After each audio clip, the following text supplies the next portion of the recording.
አደይን አሁንም እነ ኪንጎ አግተዋታል ወይንም ይዘዋታል። እንዴት ያዟት እንደዚህ ጊዜ ያመጧት ካላችሁ እንግዲህ አዙሯት ልትወድቅ ነበረ። ከነ ፍቅር ቤት ወጥታ ወደ ቤት ስትሄድ አዙሯት ልትወድቅ በነበረበት ሰዓት ነበረ ወደ ቤት ወደዛ የወሰዷት። እዛ ቦታ ላይ ወስደው ምን ሊያደርጓት ነው? በጣም ከባድ ነው። አሁንም ፍቅር እጇ አለበት ወይ እዚህ ነገር ላይ? አሁንም ፍቅርን አላምናትም። ምክንያቱም ፍቅር እጇ ረጅም ሆኗል። አደይን ለማጥፋት የማታረገው ነገር የለም። ግን ደግሞ ዳዊት ስለሚያፈቅራት እንጂ ሌላ ነገር አይደለም። በተለይ ወንድሟ እንደሚያፈቅራት ብታቅ ነፍሷን ነበር የምታጠፋው ብዬ አስባለሁ። ፍቅር በጣም ጨካኝ ሰው ሆናለች ማለት ነው። በተለይ ሁሉ ነገር ጠይቃታለች። ምንድነው ለምንድነው እንደዚህ ያረግሹ ስትላት እሱ ገንዘብ ከሰጡት ምንም ቢሆን ያደርጋል ነበር ያለቻት። በተለይ ከዴቭ ጋር አብሮ ለማደር ከዴቭ ጋር አብሮ ለመሆን ከዴቭ ጋር ጊዜ ለማሳለፍ ፍቅር በጣም ነው የምትፈልገው።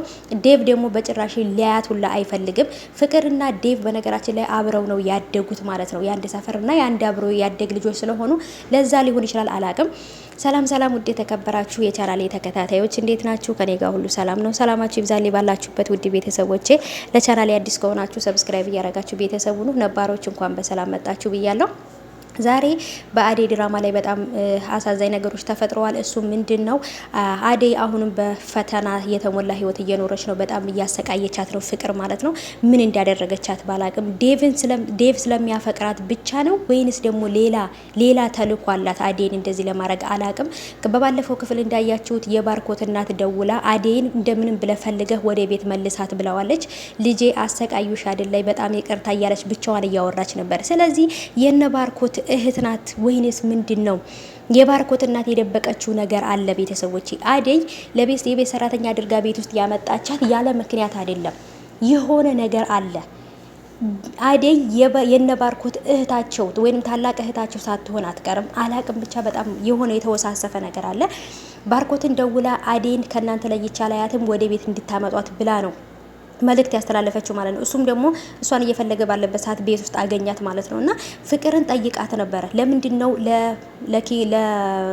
ለዳይመንድ ይሄን ነገር እንዲያደርግ ያደረግሽው ስትላት፣ እንዴት ነው ስትላት፣ ዳይመንድ ገንዘብ ከከፈሉት ከማንምና ከምንም ቤተሰቤ እህቴ ወገኔ ዘመዴ አይልም፣ ገንዘብ ከሰጡት ምንም ያደርጋል ብላ ነበር የመለሰችላት።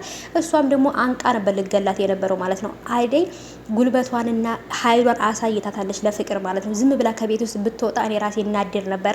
ግን ደግሞ ልኳን ነግራታለች ማለት ነው። አንጠልጥላ ነበር እንደዚህ ልትገላት የነበረው እሱም ደግሞ በዛውም ደግሞ የዴቭም እህት ስትመጣ ማለት ነው እንግዲህ በያት ምቻት ነበር ያለችው። እሷ ነገር ማባባስ ብቻ ነው የምትችለው ሊዲያ ማለት ነው። እና በጣም ከባድ ነው ከምላችሁ በላይ ቤተሰቦቼ። እና አሁን ላይ ባርኮት አደይን እንደሚያፈቅራት ፍቅር አታውቅም። ዴቭ እንደሚያፈቅራት እንጂ ባርኮት አደይን እንደሚያፈቅራት ዴቭም ባርኮትም አደይን እንደሚያፈቅሯት ብታቅ አንቃ ነበረ ህይወቷ ራሱ እዛ ቤት እንዲወጣ አታረግም ነበር ማለት ነው። ግን ቤት ውስጥ እንድትወጣ የምትፈልገው ከዴቭ ጋር እንደፈለገች ለመሆን ስለምትፈልግ ነው ፍቅር ማለት ነው እንጂ ሌላ ምንም ችግር ያለባት አይመስለኝም። ከአደይ ጋር ቤት ውስጥ የሚመጡ ሰራተኞች ጋር አትዋደድም ማለት ነው። ምክንያቱም ጸባያው በጣም መጥፎ ጸባይ ያላት ማለት ነው። እና እንግዲህ ለምለምም ደሞዝሽን አንገቷን አንቀሽ ደሞዝሽን መቀበል አለብሽ ብላታለች። ዴቭም ሲጠይቃት የ2 ወር ከ3 ሳምንት ብር አለኝ አልሰጠችኝም ብለዋለች ማለት ነው። ያንን ገንዘብ እንግዲህ እህቴን ለማሳከቢያ ብር ስለሰጠኸኝ አልጠይቅህም ብዬ ፈርቼ ነው ብለዋለች ማለት ነው። እሱ ግን በየወሩ ለፍቅር እየላከ ስጫት ይል ነበር። ፍቅር ግን አሰጣትም ነበር ማለት ነው። ለራሷ ነበር የምታረገውና ይህን ያህል ትበድላታለች ብዬ አላስብም። በጣም ከባድ ነው። እና ቤተሰቦቼ አሁን ላይ የኤላ ሀብል ያመጣው ጣጣ በጣም ትልቅ ነገር አድርሶባታል በአደይ ማለት ነው። ይሄን ሁሉ የምታደርገው ደግሞ ፍቅር ናት እየተከታተለች። ይሄን ሁሉ ነገር ባርኮት ወንድሟ ቢያቅ በጣም ነበር ደስ የሚለኝ። ምክንያቱም ልኳን ያሳያት ነበር ወይንም ደግሞ የእህቱን ክፋት ያቀ ነበር ማለት ነው። አሁን ላይ አደይ ጥፋተኛ እንደሆነችና ፍቅር ትክክል እንደሆነች ነው ባርኮት እያሰበ ያለው። ምክንያቱም ሌባ ስላስባለቻት ማለት ነው።